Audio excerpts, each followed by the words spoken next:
कृष्णमन्यदृषदस्य पादः कृष्णमन्यद्धरितः संभरन्ति अस्यादेवा उदिता सूर्यस्य निरंहतः प्रभृता निरवस्यात् तन्नो मित्रो वरुणो मामहन्तामदितिः सिन्धुः पृथिवी उदद्यौः अग्निवीरे पुरोहितै यज्ञस्य देवमृत्विजम् भूतारं रत्नधातमम् अग्निः पूर्वेभिर्निशिभिरीद्योनूतनैरुता सदेवामेह वक्षते अग्निनारयिमश्नवत्पूषमेव दिवे दिवे यशसं वीरवत्तमम् अग्नेयं यज्ञमत्परं विश्वतः परिभूरसे स यद्देवेषु गच्छति अग्निर्होता कविक्रतुः सत्यश्चित्रश्रवस्तमः देवो देवेभिरागमत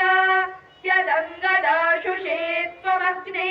भद्रं करिष्यसि तवेतत्सत्यमङ्गिरः उपत्वाग्ने दिवे दिवे दोषावत्सरधिया वयं नमो भरन्त एमसि राजन्तमत्वराणां गोपामृतस्य देदिविं वर्धमानं वेदमे सरः पितेव सूनवेग्ने सुपाजनो भव सचस्वानस्पस्तये स्वस्ति नो मिमीता वश्विना भगस्वस्तिदेव्यनितिरनर्मणाः स्वस्ति पूषा असुरो दधातु न स्वस्यत्या वा पृथिवी सुसेतुना स्वस्तये वायुमुपप्रवामहै सोमं स्वस्ति भुवनस्य यस्पतिः बृहस्पतिं दर्भगणं स्वस्तये स्वस्तय आदित्यासो भवन्तु नः विश्वे देवानो अद्या स्वस्तये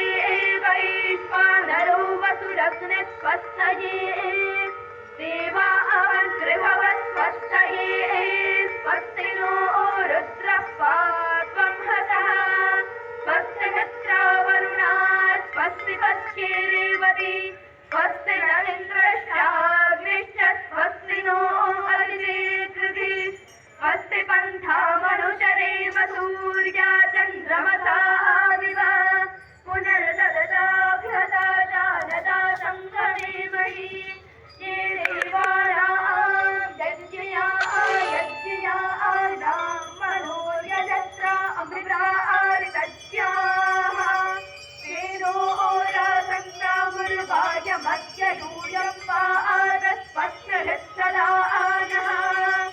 येभ्यो माता मधुमत्पिन्वदेवयः पीयूषं जौरदिशिरत्रिवर्याः उक्तशिष्मा वृषभरान् स्वप्नसन्ध्या आदित्यानुपदान् स्वस्तये